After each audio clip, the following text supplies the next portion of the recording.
What's up, everybody? Welcome to Carving It Up. So, reaction to Warriors Grizzlies last night. I thought so. Let's start with the outset of it. There was a lot of folks out there after the Warriors lost to the Clippers on Sunday that were of the mindset, "Hey, this is devastating for Golden State. Now they don't get a week off before a matchup against the Los Angeles Lakers. Now you're in a situation where you've got Steph Curry and Jimmy Butler, who are 37, 35 respectively. I think Draymond's 35. All of these different components coming into the picture where it could really hurt the Warriors in terms of being able to go on a playoff run." And I understood that take. Where my mindset was after that game was over against the Clippers is, well, okay, yeah, they do have to play an extra game, but it's at home. It's against a DOA Memphis team, what I call them all the last 48 hours, the DOA Grizzlies. And you're in a spot where if you take care of business, you don't get a week off, but you get 4 days off. 4 days off, bleeding into the next game. Game 1 in Houston, which is going to be Sunday night. The Warriors are now the 7th seed. They play the Rockets. They're in the playoffs. For this game individually, what I thought, so coming in as far as the matchups were concerned, we knew John Morant was going to be a force. He obviously injured his ankle, was able to return. I'm sure Ja will be able to play the Grizzlies' second playing game on Friday. But people knew Steph was going to be great. Steph dropped 37. We can actually show you Steph's numbers last night, especially what he did late. But Steph dropped 37, 8 rebounds, 4 assists, and he scored the Warriors' final 10 points in this basketball game. We knew Draymond Green was going to be impactful on the defensive end. We thought maybe some of the role players for the Warriors would step up. They really didn't. Pajemski only had 3 points. Moses Moody, I think, only hit 1 shot in the game. And I could not believe, though, coming into this game and then certainly going into the playoffs now that the Warriors are officially in, the skepticism about playoff Jimmy Butler. Well, he's a lessened version of himself in the regular season. Is that going to then bleed into what he's going to do come April, May, June? Is that going to be a problem? And I thought that was an absurd argument. Jimmy Butler, his last 2 regular seasons, which bled into postseasons in Miami, he was about a 22 point per game scorer. He bumped that up to 27 in 2022 and in 2023 when he made 2 Eastern Conference Finals and a Finals as the number 1 option for the Miami Heat. So you mean to tell me as the number 2 option in Golden State, when Steph Curry's going to take so much of that attention away, when you're going to be able to impact the defensive end, which Jimmy Butler's still able to do, you're telling me that's just going to disappear? And Jimmy Butler, shocker, was the Warriors' leading scorer in this game. 38, 7, and 6. He had 3 steals, shot very efficient from the field, 12 of 20. He also made 2 3-pointers in this game, which were essentially like dare shots that the Grizzlies were giving him. I understand if defenses are going to throw that out at him, but Jimmy at times situationally can be really effective from the 3-point line. But what you saw in this game for Golden State, because I'm seeing a lot of folks saying, they were 6.5 point favorites. How do you not blow out the Memphis Grizzlies? This is a problem. This shows why the Warriors are going to lose to the Houston Rockets in the first round. Okay. So much of what makes the Warriors a title contender and why I said in early March they're going to win the title is depth, defense, coaching, and superstardom. Folks, the idea, people say, oh, Steph had to go crazy in the last couple minutes. Jimmy had to be as effective as he was. Folks, the fact of the matter is pretty simple. Superstars are supposed to be superstars in the biggest games. Part of the Warriors being great is Steph Curry being great late in games. Shocker, he usually does that a lot. Part of the Warriors being great is Jimmy Butler being impactful come playoff time. If he's not going to be a 27 point per game scorer, it can be a 24, 25 point per game scorer, while Steph is at about 30 in any given night. Absolutely. So I think this whole notion about the Warriors being in some sort of trouble because they need Steph to go off, guys, that's how most championship contenders need to be. Shea needs to average 30 for the playoffs if Oklahoma City wants to go on a run. Boston is really the only team that has the luxury where Tatum doesn't have to go off. Brown doesn't have to go off. It can be one or the other. It could be Porzingis, Peyton Pritchard, Drew Holiday. Like it's just the depth in Boston is incredible. So that they're really the only team that doesn't have to worry about that. Folks, Donovan Mitchell's going to have to get going in a significant way in the playoffs if the Cavs are to make a run. Kawhi Leonard with the Clippers, Jokic with Denver. We can go on and on and on.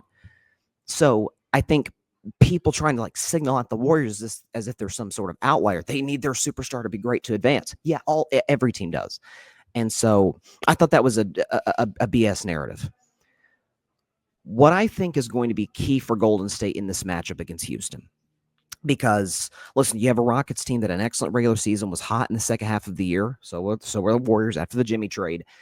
You have a a good young defensive team. Amin Thompson's probably going to go on Steph. That may switch. The guy who makes $20 million a year, who should not be named, you know who I'm talking about, may switch on to Steph Curry from time to time. Ime Udoka is an excellent defensive coach. The key for Golden State, Steph's going to get his, Jimmy's going to get his. The key is the small ball lineup. Can Draymond Green, and I think he's more than capable of doing this, but can Draymond Green neutralize Alperen Şengün? That is going to be the main factor for Golden State winning the series, because we know they love that small ball lineup. They kind of found Steve Kerr kind of struck gold in this post-All-Star break, where he runs the lineup of Steph and Pods as your two guards, Moody and Butler as your forwards, and Draymond playing the 5 in the small ball lineup. So Draymond's going to be able to take Şengün out of the game like he did with Domantas Sabonis in the Kings series a couple of years ago, like he has with other centers not named Jokic in the past in the playoffs. That has to be the key for the Warriors. I will predict the series. I'm sure you're going to have to be really shocked where I go. I will predict this series and more of the specifics on Friday's live show at 6 Eastern, 3 Pacific, so definitely stay tuned for that. But I think this moving the goalpost for Golden State, just because, they're the 7th seed. This is not your average 7 seed. This is a team that I believe went like 21-7 when Jimmy Butler was in the lineup of the second half of the season, something in that ballpark. And so, and Jimmy sort of talked that after the game, like playoff Jimmy's a real thing, but you combine playoff Jimmy with a super duper star, which Steph Curry is, and Jimmy actually gave a superhero reference talking about Steph Curry. This was Jimmy in the post-game presser after the Warriors win last night. Take a listen. I think any team has a chance when I'm on a team, but I know that every team has a chance if Steph's on the team. So I get to play Robin. That's my Batman, and I don't know who else is. We got all the villains over there, Two-Face and Joker and Riddler, everybody else in the Western Conference. But we got a lot of games to win. I like the Batman comp because Steph Curry is almost like lives not a double life, but is almost like two different dudes, which is the case for a lot of the greats, where he's as cool as a cucumber. Kerr talks about it. People who are around Steph often talk about he's maybe the nicest human being you will ever meet in your life. And then when he's on the court, he's kind of a killer, kind of arrogant, will stick it in your eye. That's just who he is. And Batman, we know Bruce Wayne, the alter ego, all of it. And so I like the comparison by Jimmy. But I think the Warriors are in excellent shape. They get time off before Houston. For the record, you then get, again, I'll predict Lakers Timberwolves on Friday's show as well. I'm leaning Lakers, obviously. But even if that's a 5-game series, certainly if it's a 6-game series and the Lakers come out of that, that's a physical Minnesota team. That's Anthony Edwards, who's not going to give you a second off when you're defending him, when he's defending you. So that's going to be something that could bleed into the second series for the Lakers, whether it's Houston or Golden State. So that could play in the Warriors' favor, as opposed to both teams got a week off. Here we go, postseason time. And so I think the Warriors are in really good shape. I think they're on the right side of the bracket, and I think the matchups work well for them. But and then as for Memphis, was that not just so grisly? So first of all, Gladjaw's okay. Turned his ankle, scary. You never want to see a guy go down. He was able to come back in the game, tough it out. Kudos to him. I'm sure he'll be available for Memphis's game on Friday against either the Kings or the Mavs, whoever wins tonight.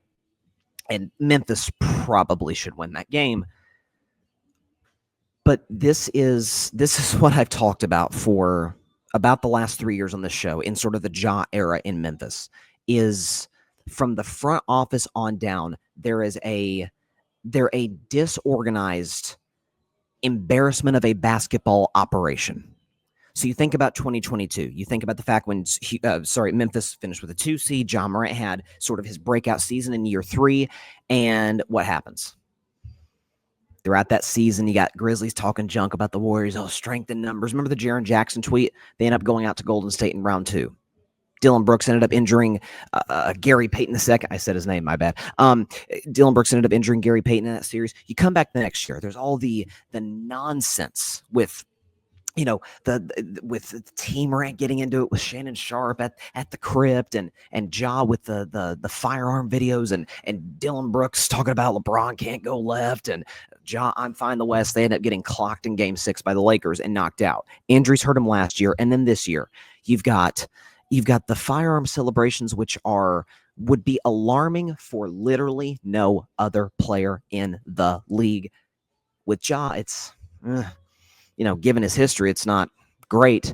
And Ja doubles down, triples down, quadruples now. Now he's doing some weird like hand grenade celebration, which he said it was like him throwing his words into the fans. It doesn't even make sense. Taylor Jenkins is fired a week and a half before the postseason begins. And so now you got this poor kid in there trying to figure it out. And of course, Memphis being Memphis, the Grizzlies being the disorganized Grizzlies, 5 seconds left, down 3.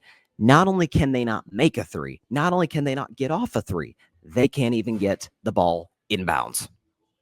Is that not as Memphis Grizzlies as it gets? And so, listen, my guess is they probably win their second playing game. They get in the postseason, and Oklahoma City absolutely dusts them.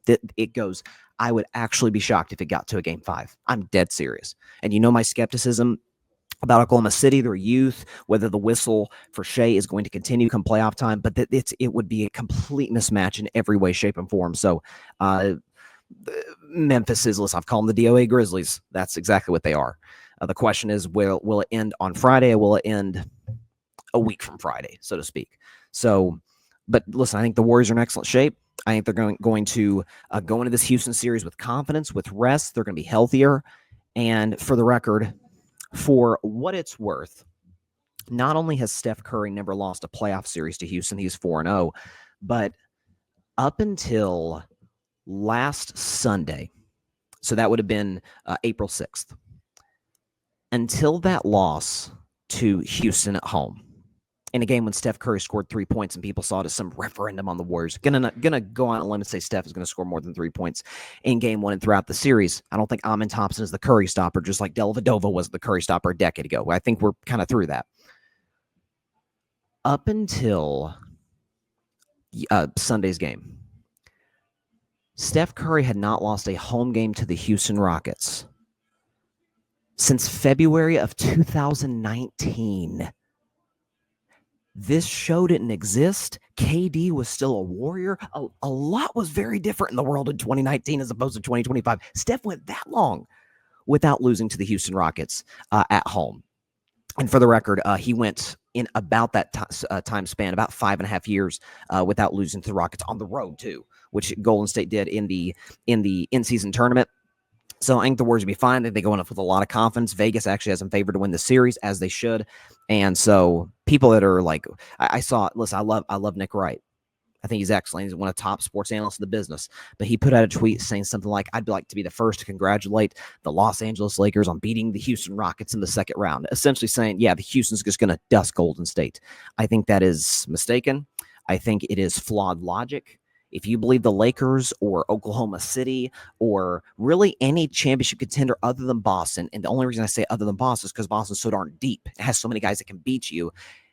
If you don't believe the Warriors can get it done because they have to rely so much on Steph being great and Jimmy being that number 2 guy, then don't believe in Oklahoma City. Then don't believe in the Los Angeles Lakers. Don't believe in Cleveland, among other teams. So Warriors in great shape, and I think they are in prime position to take care of Houston, advance to second round, but they needed that game desperately last night. You could not have gone into a second playing game and had to play, Kings, Mavs, they would have won that game, I think, but then you go in against Oklahoma City, you have no rest, Thunder have it would not have been a great situation at all for the Warriors. They're in great position now, time off, and I think they're going to be in great position to beat the Houston Rockets. So there's my reaction, not part of the show. We'll be back on Carving Up Live on Friday at 6 p.m. Eastern, 3 p.m. Pacific time.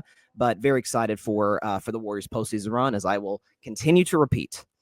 The Warriors will win the 2025 NBA championship. You've heard it here many times, and you hear it again. Thanks so much for watching the show on YouTube, and be sure to go click that big red subscribe button and check out the other clips and full shows from Carving It Up Live, as well as our other incredible content creators here on the Grid Network.